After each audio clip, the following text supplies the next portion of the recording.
یہاں ہمیں ایک انیکویلٹی گراف پر پلاٹ کرنی ہے اور یہ جو ہے y minus 4x is less than -3. تو یہاں پر یاد رکھیے درمیان میں لیس دین اور equal to کی علامت نہیں ہے بلکہ y minus 4x is less than 3. تو y minus 4x is less than -3 ہے, 3 نہیں ہے, -3 ہے.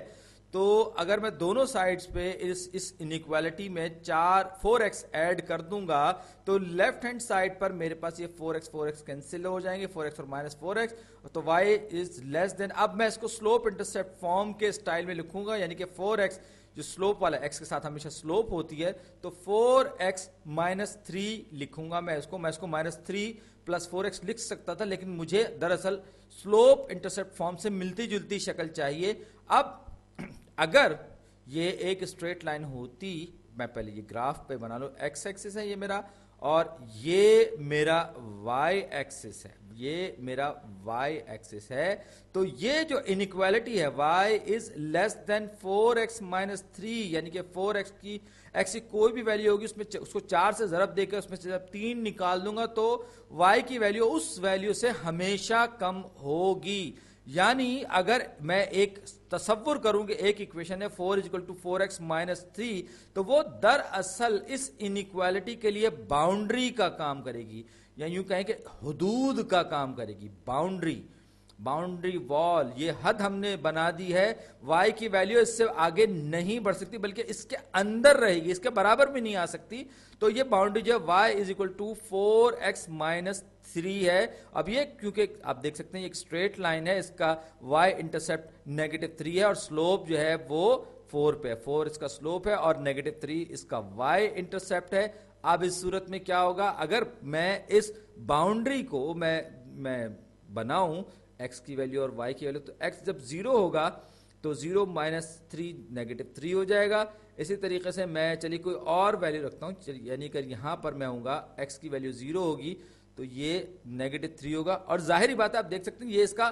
y انٹرسیپٹ بھی ہے. تو یہ تو y انٹرسیپٹ ہو گیا. اب میں x کی ویلیو میں چلیے میں کہتا ہوں کہ میں 2 پہ لے کر گیا, تو یہاں پر 4 دونی 8, 8 میں سے جب 3 جائے گا تو 5 بچے گا میرے پاس.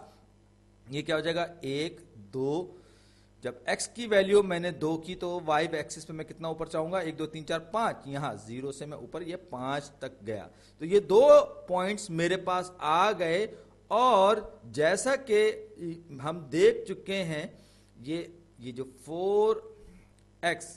یعنی کہ آپ یوں سمجھیں کہ سلوپ کا مطلب کیا ہے کہ جب میں x کی ویلیو 1 بڑھاؤں گا y کی ویلیو 4 بڑھے گی. اس طریقے سے یہاں اس پوائنٹ سے جب میں آگے بڑھوں گا تو یہ بڑھے گی اس طرح سے.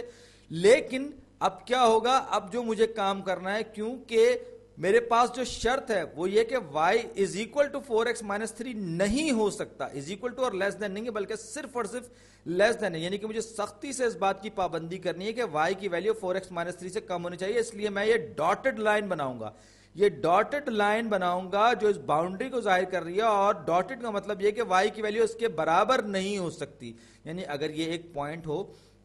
جس میں x کی ویلیو اور یہ 2 میں نے لیا تھا تو یہ x کی ویلیو y کی ویلیو 5 آئی تھی x = 2 کی صورت میں, تو y جو ہے وہ 2 نہیں ہو سکتا, 5 نہیں ہو سکتا, 5 سے کم ہوگا. تو یہ اس کے نیچے کا سارا ایریا میں شیڈڈ کر دوں گا, اس کو میں شیڈ دے دوں گا, کوئی رنگ دے دوں گا, تو یہ مجھے ظاہر کرے گا کہ یہ جو سارا ایریا جو ہے جو اس ڈاٹڈ لائن کے نیچے والا یا اندر والا جو ایریا ہے یہ میری اس انیکویلٹی کو ظاہر کرے. اب اگر میں ایک پوائنٹ لیتا ہوں 0 0, تو آپ دیکھ سکتے ہیں کہ اگر میں کہتا ہوں 0 is less than 0 - 3, تو 0 is less than -3, یہ غلط ہے, یہ اس کنڈیشن کو سیٹسفائی نہیں کر رہا. لہٰذا ہم یہ کہیں گے کہ یہ سچ نہیں ہے, یہ اس انیکویلٹی کو سیٹسفائی نہیں کر رہا, یعنی کہ یہ جو پوائنٹ 0 0 میں نے لیا تھا. اب اگر میں کوئی اور سا پوائنٹ لے لیتا ہوں جو کہ اس لائن پر نہیں ہے بلکہ اس ریجن کے اندر ہے, اس شیڈڈ ایریا کے اندر ہے. فرض کر لیجیے میں نے کہا کہ x = 3 ہے اور y کی ویلیو 0 ہے, تو ایسی صورت میں میں جب اس پوائنٹ کو اس انیکویلٹی میں لوں گا تو کیا ہوگا, 0 is less than y کی ویلیو میں نے 0 رکھی, 4 × 3 4 3 12, 12 میں سے جب 3 جائے گا تو کتنا بچے گا 9, تو 0 is less than 9, 0 is less than 9